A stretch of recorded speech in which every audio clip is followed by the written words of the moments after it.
Hello everyone. I'm back with my presentation and lecture on neurons, types and structure.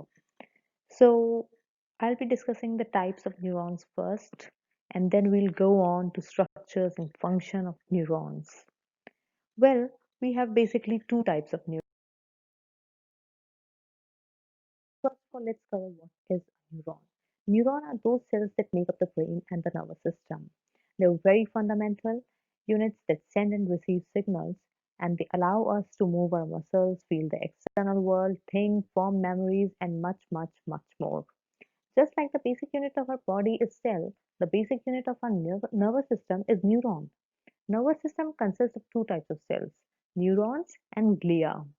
Neurons receive information and transmit it to other cells, and glia serves many supportive functions like synchronizing activity of axons, removing waste material when the neurons die, building the myelin sheath, etc. So, why is neuron called the basic unit of nervous system and not glia? Well, when we talk about the computational capabilities of nervous system, specifically the brain, we restrict to neurons because they are directly involved in codification, transmission, and processing of nerve impulses, while the glial cells support the neuronal development and signaling. So glial cells are supportive in function, while the neurons have a central function, uh, main administrative function in the nervous system, and that is why they are known as the basic units of nervous system. So let's coming to our topic, types of neuron. Well, neurons can be classified on the basis of structure and on the basis of function. On the basis of function, neurons can be further subdivided into motor neurons, sensory neurons, and interneurons. Sensory motor neuron. Motor neuron.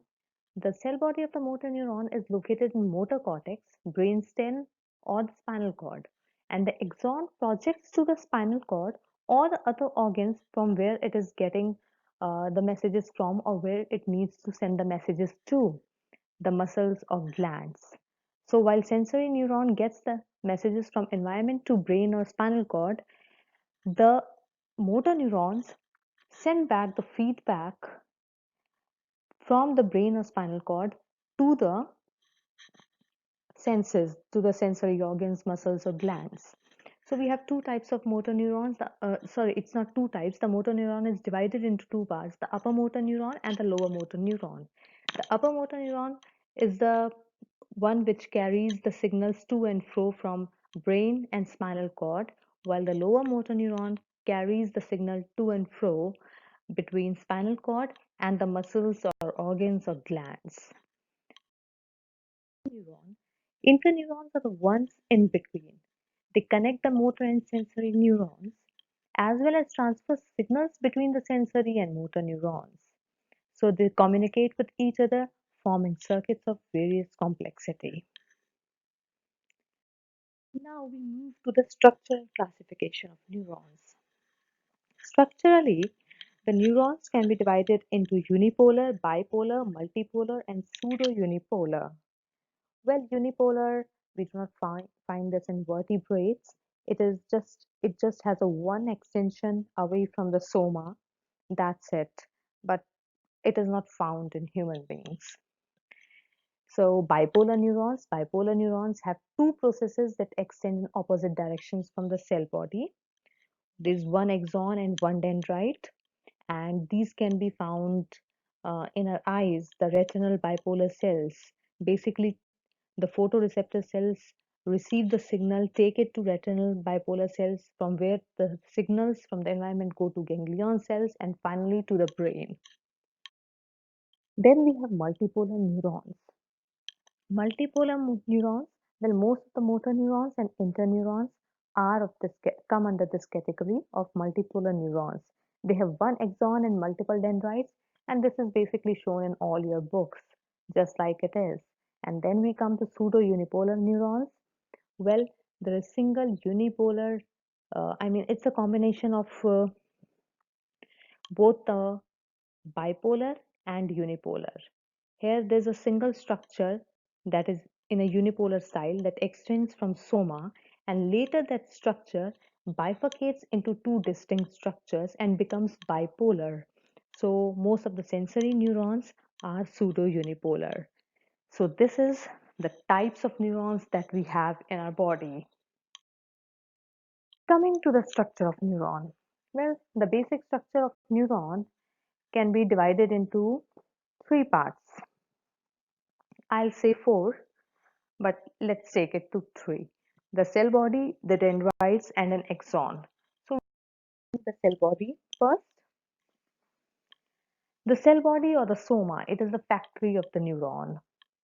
It produces all the proteins for dendrites, axons, and synaptic terminals, and contains specialized organelles such as mitochondria, Golgi apparatus, endoplasmic reticulum, etc. And thus, it also provides energy to the neuron. So, it's very important what's formed in there. To the dendrites, well, other than whatever is mentioned in this slide, dendrites are basically, the ones that capture the signal from the other neurons. They receive the signal. Neurons become active when they receive electrochemical signals from other neurons and cells. So dendrites are very important if there has to be a, a neural impulse generated or activated. These signals that are received by dendrites come in two forms. It can be excitatory and it can be inhibitory. The excitatory signals happen when the neurotransmitters from the presynaptic neuron make the next neuron more likely to fire its own action potential, while the inhibitory signals are received when the neurotransmitter from a presynaptic neuron make the next neuron less likely to fire its own action potential. So the main function of the dendrites is to receive signals. Here we come to the part of axons. Sorry, there is something else that I would like to tell you, that number of dendrites depend upon the role of the neuron.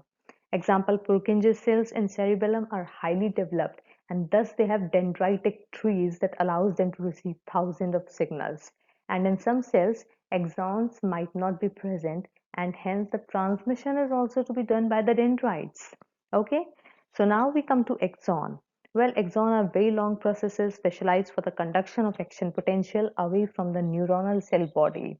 It is connected to the cell body at a specialized junction called the axon hillock. Many axons are insulated with a fatty substance called myelin. Myelin sheath helps in quicker and smoother conduction of electric signal. Generally, neurons have one main axon. Myelin prevents interference between the axons as they pass along in the bundles. In central nervous system, the myelin sheath is formed by oligodendrocytes, while in peripheral nervous system, it is formed by Schwann cells. Both oligodendrocytes and Schwann cells are types of glial cells. Again, this is a supportive function. So the axon's main function is the transmission of signals. Then we have few other parts of neuron, the axon hillock. The axon hillock, basically it is where the action potential is generated, the nerve impulse is generated. Then we have nodes of Renvio. Nodes of Renvio, the myelin sheath is broken at various points by nodes of Renvio. And here the membrane is exposed to the external environment, and nodes of Renvio also help in saltatory conduction, which we are going to cover in the next lecture where I'll discuss the neural impulse. Then we have Schwann cells and oligodendrocytes, which we have already covered that these are types of glial cells and make the help in making the myelin sheath. Schwann cells make it for the neurons in peripheral nervous system, while oligodendrocytes uh, make the myelin sheath for the axons in central nervous system. Now we come to terminal buttons.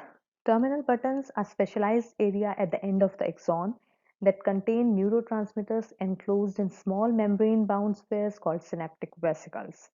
It is unmyelinated and is separated by postneuron by a gap called synaptic cleft across which neurotransmitters diffuse. This is called as chemical synapse. The electrical synapse happens between two neurons when ions diffuse and form continuity. So electrical synapse basically happens through gap junction. There is a direct physical connection between the pre and post synaptic neuron in an electrical synapse.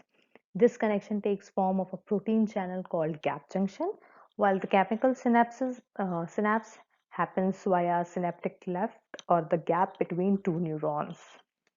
So now what exactly is a synapse? It's also called neuronal junction, the site of transmission of electric nerve impulse between two nerves or between a neuron and a gland or muscle cell.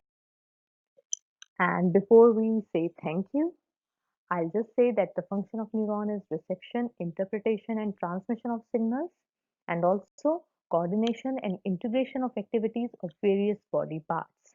So thank you, and do share and subscribe.